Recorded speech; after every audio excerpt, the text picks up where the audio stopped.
You know, it may be September, but we still have things to do in our gardens, and I'm here with Jan McNeil. And so, Jan, let's go over some of the tips that you suggest that we be thinking of. Well, one thing that folks don't always think about is to not put diseased plants into their compost. And we've heard this, but tell me again why that's important not to do. Well, not everyone heats their compost up as much as, say, a commercial operation would.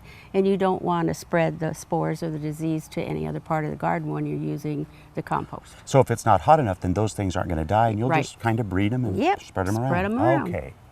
The other thing is, this is the time of year in the kitchen, bird seed, dog food, cat food, dry goods, all that kind of thing attracts Indian meal moths. And you can have them in your kitchen, in your pantry, garage, and dog food or whatever. And there's a couple of them. I'm not saying which variety, but there's these are taro and these are black flag. And I just want to show you. I'll dump that down there. Because you have this one out in your... This is in the cupboard that I have peanuts and cat or dog food, not dog food. Wow.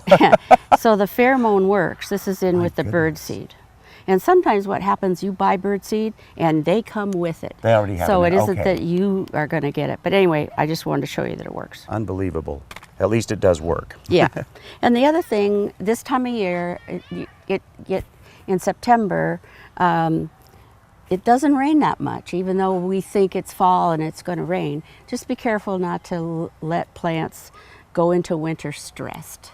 So do your best to water and keep them at least healthy looking before the colder weather starts. Right, because even if it starts in October, you've missed 4 to 6 weeks. Right, and usually it doesn't rain that much until the kids have to go out and trick or treat in October. That's right, and then it hits big time. For sure, for sure. The other question that's come up is, why are tomato skins seeming to be tougher this year? And mine are this year. It really bugs me. Yeah. Well, I have bumper crop of tomatoes, and I'm so glad to have them. I don't worry about how tough the skins are.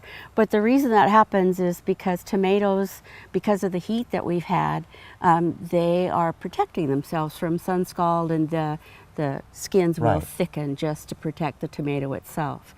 Heirloom tomatoes have thinner skins because they're not necessarily packed and shipped like a lot of other commercial grade are.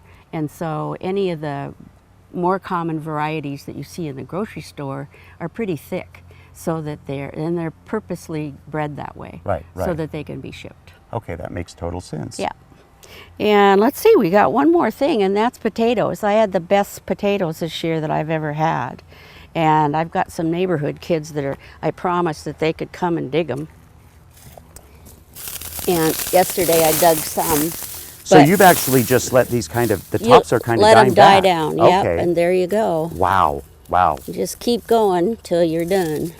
Well, there you go, Jan. You know, once again, we get some great information every month from you to make our own gardens easier and better, to enjoy them more, actually. Yeah, it's a challenge. It is indeed. So let's do this again next month, shall we? Okay. All right. Bye.